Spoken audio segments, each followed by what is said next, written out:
one of the things that men should do as they mature is transform themselves into monsters, but also become civilized at the same time.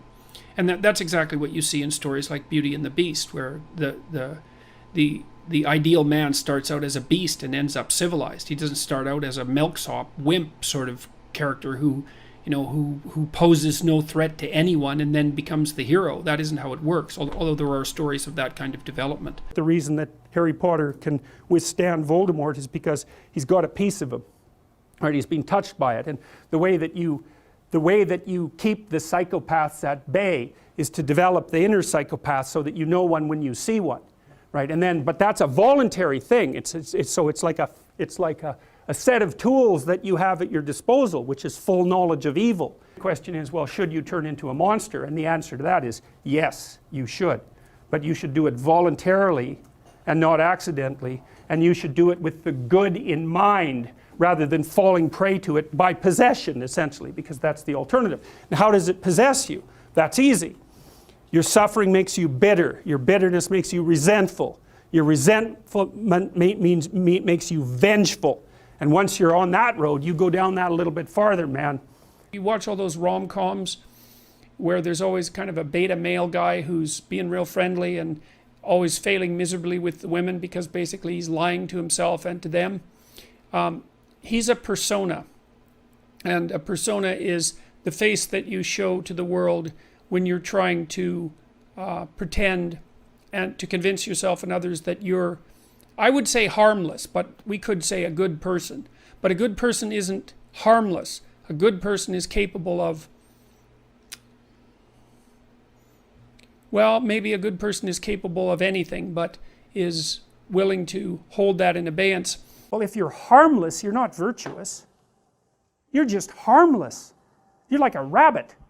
A rabbit isn't virtuous. It just can't do anything except get eaten. It's not virtuous.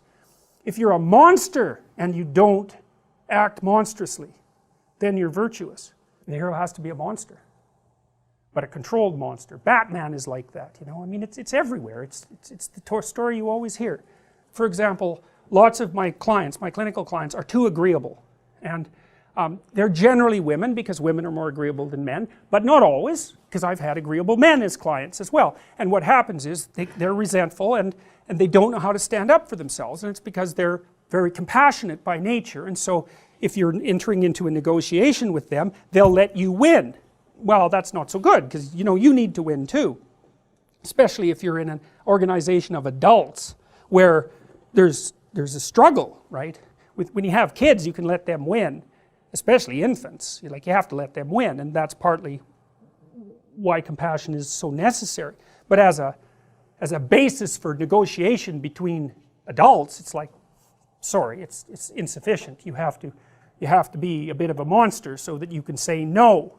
And so a lot of what you do in psychotherapy is treat people's anxiety and depression. That's a huge chunk of it. Help them straighten out the way they think. That's a huge chunk of it. But another chunk of it is, well, let's toughen you up. You know, let's put you in a position where you can bargain. Let's teach you how to assert yourself and stand up for yourself, and that's assertiveness training, and it's a huge chunk of psychotherapy.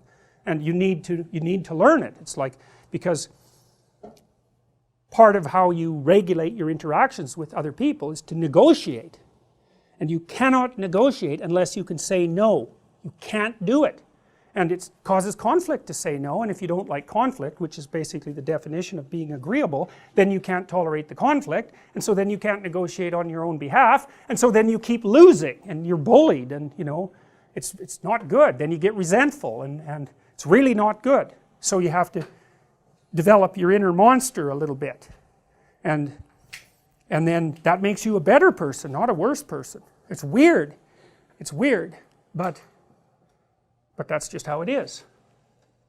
I don't believe that women do have a tendency to prefer bad men higher in dark triad traits. They may have a tendency to be more erotically attracted to men who are capable of manifesting dominance and aggression. I think the evidence for that is relatively clear, and I don't think the Bible at all describes a mode of being as associated with nice guy traits. I don't know. That may be how it's classically taught, for example, because Christ is often presented, especially in more simple-minded variants, and I'm not being pejorative about that precisely, as the ultimate in nice guys, but I don't think that that's true at all. That's a reasonable characterization at all if you read the gospel accounts, because he was someone who was certainly capable of saying very, very harsh things to people, and was also identified very strongly as a figure who was capable of using judgment and distinguishing between what was positive and what was negative. And that capacity for judgment is something quite different than the mere nice guy compassion that would be associated with high levels of trait agreeableness. So I think that the idea that the ideal that's put forward in the biblical writings is something like be harmless, I think that's a real misreading of the text. And I also think that it's wrong, because harmless and good are not the same thing at all. And in fact, I think one of the best ways of characterizing like a higher order morality, and this is something that Nietzsche talked about a fair bit, is that, and Jung as well, with regards to the idea of integration of the shadow, is that someone who's moral has the capability for violence and the capability for aggression built in and at hand, but is also someone who's perfectly capable of controlling that in a civilized manner. And I think that, I'm speaking off the cuff here, obviously, but I think that the attraction that some women have for the sort of men who are more likely to misbehave, to act in a delinquent manner and so forth, is partly their desire to be associated with men who have the capacity for aggression. Without the capability for mayhem, you're a potential victim to mayhem. So you need your sword. It should be sheathed, but you need to have it. And it's very frequently the case. If you treat someone with post-traumatic stress disorder, there's two things you have to do. You have to help them develop a very articulated philosophy of evil, because otherwise their brain bothers them over and over and over. Why were you so naive? How did you become victimized? Why were you such a sucker? These are good questions. You don't want to have that happen to you again. You don't want to be exploited twice. Okay, so your eyes have to open up. We know the price of that from the Egyptian myth, right? You come into contact with Seth. What happens? Even if you're a god, you lose an eye. It's no joke, man. It's no joke. And then the cure for that is the movement down into the underworld and the revitalization of the Father. That's the identification with the force that created culture, right? And that then there's you and that together. Then you can withstand malevolence. Maybe you can withstand tragedy and malevolence. And second, they have to learn to become dangerous, because that's the only way out. What's the alternative? They get these recurrent thoughts about their vulnerability in the face of malevolence and their own naivety, because by definition, if someone psychopathic has exploited you, you're too naive. It's a definitional issue. You can say, well, that's no fault of mine. How the hell could I be prepared? Fair enough, man. A perfectly reasonable objection. Doesn't solve your problem, because it's an eternal problem. The meek shall inherit the earth, but I was looking up the multiple translations of the word meek, and meek is actually derived from a Greek word, of course. Meant something like those who have weapons and the ability to use them, but determined to keep them sheathed, will inherit the world. And that means that people who are capable of force, let's say, but decide not to use it, are in the proper moral position. And Nietzsche commented on that a fair bit too. He thought of most morality as cowardice, not because morality itself was cowardice, but because most people who are cowards disguise their cowardice as morality, and they claim that their harmlessness, which is actually a consequence of their fear and inability to be harmful, say, or to be dangerous, is actually a sign of their moral integrity. And that's a really bad idea. There's two pathways to the development of the shadow, and they're tightly allied with one another. The fundamental pathway is truth, and that's to face the bitter truth about yourself. But to break that down more particularly, you might think about that as the capacity to observe your own resentment. You're going to be resentful and bitter in many situations because you don't get what you want. And if you watch that resentment and bitterness, you'll see that it produces fantasies that can be unbelievably dark. And that can be very frightening, and you might not want to admit to yourself that you're actually capable of having fantasies like that, or impulses like that, or aggressive feelings like that.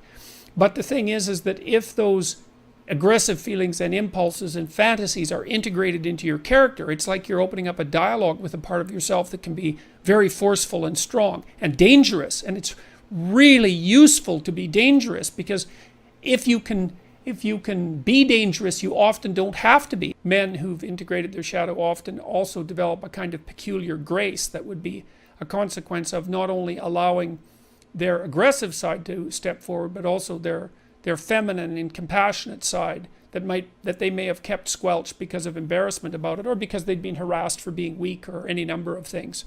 So, but the practical approach for developing your shadow, I would say, is to contemplate and consider your resentment and notice what it says. And because your resentment will also tell you what you have to say. If you're feeling oppressed at work, or you're oppressed in your life, or you're oppressing yourself, then you got to notice that you're feeling oppressed. Then you have to notice that you're feeling resentful and angry and bitter, and maybe even like Cain in the story of Cain and Abel, because Cain is sort of the archetypal bitter man.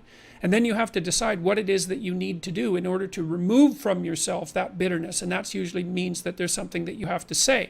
And then you have to say it because your soul depends on it. And not only does your soul depend on it, I would say the fate of the world depends on it. Because, you might be wrong, and then you should be straightened out. Maybe you're just being whiny and you have to talk to somebody about that. But it may be that you're actually detecting something wrong, some tyranny that's directed towards you and other people, and it's like your moral obligation to speak up about it. And so many workplaces become toxic, to use a terrible cliche, because the people in them won't speak up for what they actually want, or they speak up too late, and then they're all twisted up about it, and they're torturing other people because they're so unhappy, and so forth and so on. So practical approach for developing your shadow fundamentally is radical honesty. And Jung said that a genuine moral effort was a good substitute for psychotherapy. You should work to become the friend of the thing that disrupts your plan, because there's a lot of that. And then if you become the friend of the thing that disrupts your plan, then you start to develop strength in proportion to the disruptive force. And that's really what you want. You want to be able to implement your plan, obviously, but you want to be able to take on the consequences of error and learn from it. And then you win constantly, because even if something goes sideways, you think there's something to be derived from this.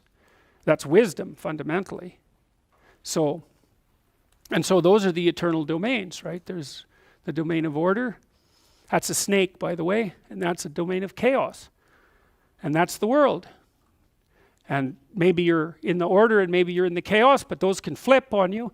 And maybe you shouldn't be in either of those places. Maybe you should be right in the middle.